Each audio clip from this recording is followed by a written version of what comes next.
रूस रे भयंकर ब्लास्ट न्यूज कड़ परवर्ती प्रसंग रूस स्ट्रैटेजिक बमर बेस उपरे यूक्रेन रो जोरदार हमला जो सेठी बड़ धरणर भयंकर ब्लास्ट होईची युद्ध विरति प्रस्ताव आलोचना भितरे रूस रो गोटे बड़ रणनीतिक बमर बेस उपरे जबरदस्त ड्रोन हमला करिछि यूक्रेन। यह आक्रमण में स्ट्रैटेजिक बमर बेस बहुमात्रा क्षतिग्रस्त होईची। बेस रे रूस रो सबुठ अत्याधुनिक परमाणु बोमावर्षक विमान Tu-160 मध्य स्थानित अछि। यह आक्रमण एते भयानक थिला जे युद्ध क्षेत्र 700 किलोमीटर दूर रे थिबा एयरबेस रे बड़ विस्फोरण होई निया लागि जायतिला। खाली सेतिक नुहे आखपाख अंचल मध्य क्षतिग्रस्त होइतिला। यूक्रेन रो आक्रमण फल रे एयरबेस डिसफंक्शनल होई जायछि जहा द्वारा Tu-160 विमान आ उड़ान करि पारिबो नाही। तेबे रूस रो प्रतिरक्षा मंत्रालय तरफ कहा जायछि रूस रो एयर डिफेंस निज क्षेत्र भितरे यूक्रेन रो 132 ड्रोन को मारी खसई दैछि। अन्यपटे रूस यूक्रेन मध्य एभली घमाघट स्थिति भितर ट्रम्प किंतु युद्ध समाप्त करिपारिबे बोली दृढ़ोक्ति प्रकाश करुछंती। रूस राष्ट्रपति पुतिन और यूक्रेन राष्ट्रपति जेलेंस्की आलोचना करने पर ट्रम्प विश्वास व्यक्त करुछंती जे सामयिक युद्ध विरति प्रस्ताव दुई देश मध्य स्थायी शांति प्रस्ताव मार्ग को प्रशस्त कर आमे ठीक बाटर जाऊँ खूब शीघ्र युद्ध बंद करी अनेक लोकों को मृत्यु मुखर बंचई पारिबु। तेणु ए प्रकार आशा पोषण करुछंती ट्रम्प किंतु स्थिति सेठी विषम रही कारण उभय पक्ष जोरदार अटैक काउंटर अटैक रे जारी लगी रही। अधिक आलोचना करबा आम सहित प्रतिरक्षा विशेषज्ञ कर्नल शरत महापात्र जोड़ी। कर्नल महापात्र स्वागत करबा आलोचना को। जो प्रकार स्थिति आमे रूस और यूक्रेन परिप्रेक्षी देखुचे गोटे पटे ट्रम्प विश्वास को देखिले भरोसा को देखिले लगुच बोधवे से सक्षम हो पारे अंततः प्राथमिक पर्यायर जो 30 दिनिया युद्ध विरति कथा कहुच्छी यूक्रेन राजी हो सारी पुतिन को मध्य राजी करेबारे सक्षम हेबे किंतु उभय पक्ष जो भली भाव में जोरदार हमला आउ तार प्रतिकूल तार प्रतिरोध मध्य करुछंती सेथुर तो जना पड़ुनी जे युद्ध विरति कोनोसी मात्रे आगो को बढ़ी पारिबो। ट्रम्प जेतेबेले प्रेसिडेंट निर्वाचित हेले आज्ञा तापरे से चाहिए जे केमिति युद्ध विरति घटू एवं एटा सामयिक नहीं कि प्रथमे से आशा करथले जे एटा परमानेंट हो किंतु से परमानेंट हवा पूर्व जेलेंस्की एवं पुतिन के संगे कथबार्ता करिवार आवश्यकता थिला जा फल मंगलवार राति रे से पुतिन के सहित प्राय 90 मिनिट कथबार्ता करछंती किंतु या भितरे रूस रो एंजेल्स सारे विमान घाटी उपरे यूक्रेन रो ड्रोन आक्रमण होगला एयरपोर्ट उपरे जोतरे निया जलिला प्रज्वलन होला से दृश्य मते विभत्स होला एवं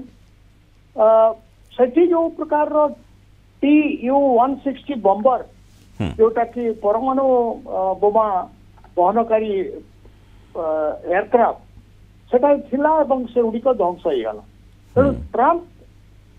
जो प्रचेष्टा चलैथिले सेथिरे यूक्रेन उपरे आक्रमण रूसियार एवं रूसियार उपरे आक्रमण यूक्रेन रो। तेणु ये युद्ध विरति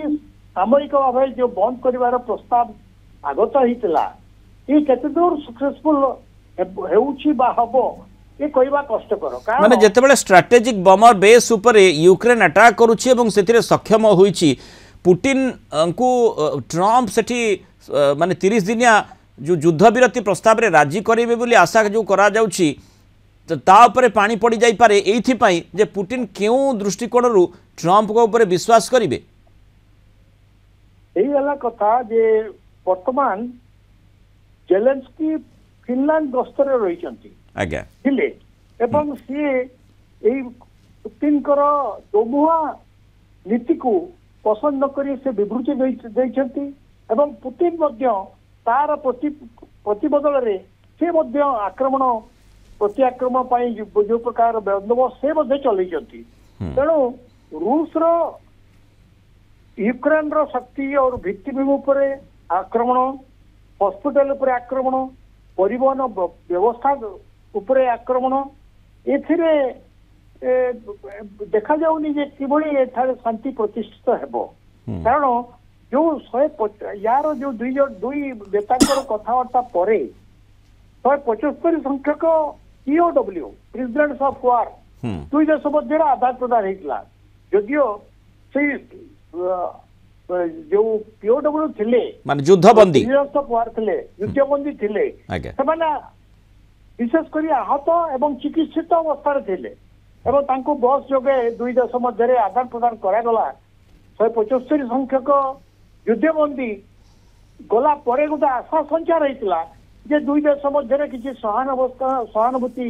प्रदर्शन करा जाई परिबो किंतु वर्तमान पुतिन कर आक्रमण पाल्टा आक्रमण जेलेंस्की यूक्रेन तरफ आक्रमण ड्रोन आक्रमण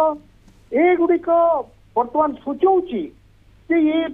जो प्रकार ट्रंप और पुतिन कर 90 मिनिट कथबार्ता ये वर्तमान कौ दिग को जाउची तेणु एटा आमे आकलन करवा कष्ट वर्तमान माने ट्रंप का नियंत्रण रे ही सब किछि नाही ट्रंप का नियंत्रण रे किछि नाही कारण पुतिन कथा जो कहउचंती ताको रखु रहती एवं जेलेंस्की बाध्य कि तार प्रत्युत्तर देवा पई जो प्रकार पदक्षेप नवा कथा से मध्य चली चलती तेणु ये जो गोटे नूतन स्थिति वर्तमान आनी गई एथिरे रणनीति कौन हम भविष्य ही कहब कारण एथिरे दुई राजनेता दुई देशर सर्वोच्च नेता यदि ग्रहण न करूना से प्रस्ताव को तेणु यार प्रतिफल निश्चय देखा आशंका बेसी सृष्टि तेणु निश्चय ए पर्यंत आम जमी देखी आसीचे जे जो प्रकार आम आशा करुले अंततः ट्रंप आसवा पर परिस्थिति परिवर्तन हेब से प्रकार कौन अभिप्राय उह पक्षर देखा जाऊ नहीं ना यूक्रेन जदिओ माने कथारे कहा जाउछि किंतु कामरे स्वतंत्र परिस्थिति उत्पन्न होउछि रूस मध्य पुतिन मध्य स्पष्ट चित्र देउ नाहंती युद्ध विरति आड़कू से ढलुछंती ना नाही से संपर्क में कौन सी सूचना ठीक भाव में मिल पारु नाही तेणु युद्ध विरति गोटे बड़ प्रश्न चिन्ह भितर एबे मध्य रही 30 दिनिया जो प्रारंभिक युद्ध विरति कथा कहा जाउछि परवर्ती समय तो देखा कथा जे पूरा संपूर्ण युद्ध बंद प्रकृत में हो पारुछे ना नाही एवं ट्रंप ताकू करैबा पई सक्षम होउछंती ना नाही बड़ प्रश्न एबे मध्य रही बहुत धन्यवाद कर्नेल शरत महापात्र आलोचना मस्त रही मतामत रखिथार।